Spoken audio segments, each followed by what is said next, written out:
Right, welcome to a new episode of Worldwide Vasa. My name is Federica and I work as a guide here at the Vasa Museum. And when we first started this series of live broadcasting, I was one of the first and talked about the importance of Vasa's, Roman emperors as a part of Vasa's decorations and what kind of role they played in the, for the building of, the king's propaganda weapon. And for today I'd like to stick a little bit to classical tradition this time as well, and I will talk about the grotesques. So generally speaking, we have to notice that Vasa has many sculptures, about 700, and these sculptures are do have different functions. So they have more like an architectural function, a supporting function, a practical one basically. They have a symbolic function, so they symbolize something. But also some others, they do not really have none of the two actually. So they have an ornamental, decorative function, and this is the case of the grotesque or grotesque mask. So we have an example, a very good example right here. This is a replica, and this is part of our exhibition Vasa Up Close. So is a grotesque, and a grotesque, most commonly the ones in Vasa, they have this rectangular shape. The back is quite flat, and they are pretty much well colored, painted like most of Vasa's sculptures were. Each of Vasa's sculptures. And when it comes to 3D effects, three-dimensionality, you can see that some details are sticking out a little bit more, like the nose.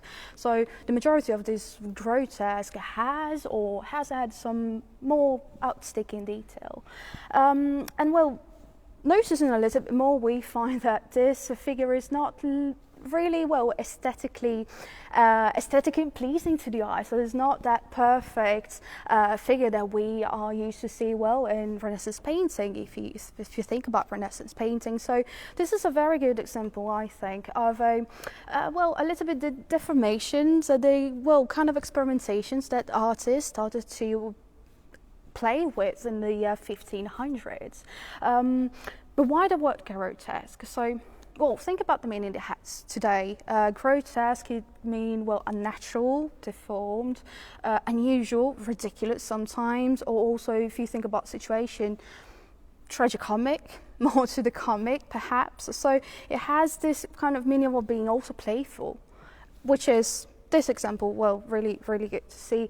But it generates from the name, especially, it generates from the end of the 1400s, so in the 15th century, when an exceptional discovery was made, and that was the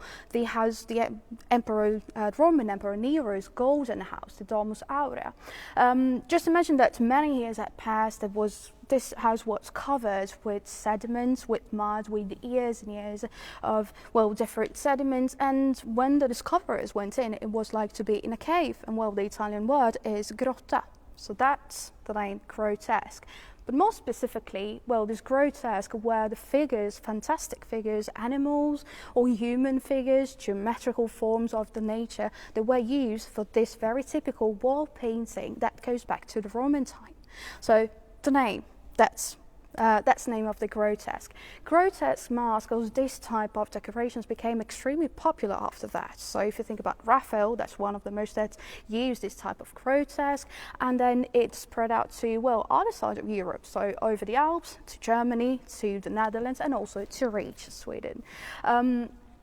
And in Sweden, of course, it's just reached the geographical area, just elaborated through the experiences of German and the Netherlands. So this is again very typical for that time, and it is very typical for a time when sculptures, rather artists, started to play a little bit more with forms. So they went a little bit more detached from the purity, also the harmony of the Renaissance, the forms, the symmetry, so the perfection, and started to look to other forms, natural forms. I have just a few examples just to show you that it's not just wooden sculptures that has been one of the mostly used techniques, but also etchings, engravings, and one last one which is actually a painting to make you think a little bit more about the meaning of grotesque today, so which is strictly related to painting. So this is one that I have right here. and you have also the replica, so you can compare the two. So you see that the very organic forms just around this grotesque, so to frame in some way the face. So he's cross-eyed, so he's also not that pretty and not that beautiful as we might expect, and it has this shell as well at the top. And this is from an Italian Aloisio Giovanoli as a part of the British Museum collection. So this is another very typical from this time, end of the 1500s, I think. And then we do have another. There's a very similar sculpture we have in Vasa. Unfortunately, it's not part of our replicas of this, but you can see snakes.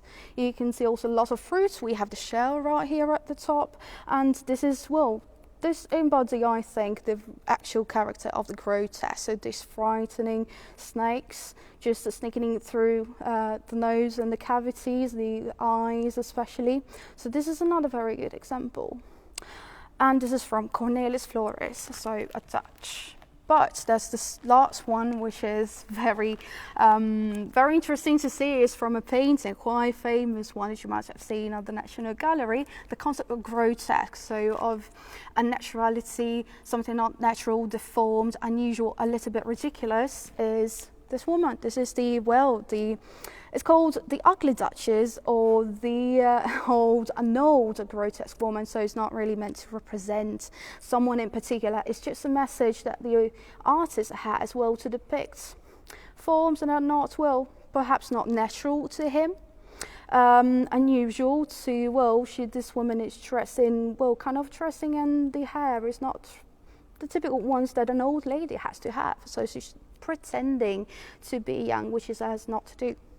So this is one very other good example of this, and that's what I wanted to say, and that's what I wanted to tell you. I hope you find it interesting, and of course, if you have questions or anything, just write them in the comments down below. Tomorrow you get to meet one of my other colleagues, so another episode of Word by Vasa, so 1628, and maybe see you another time. Bye.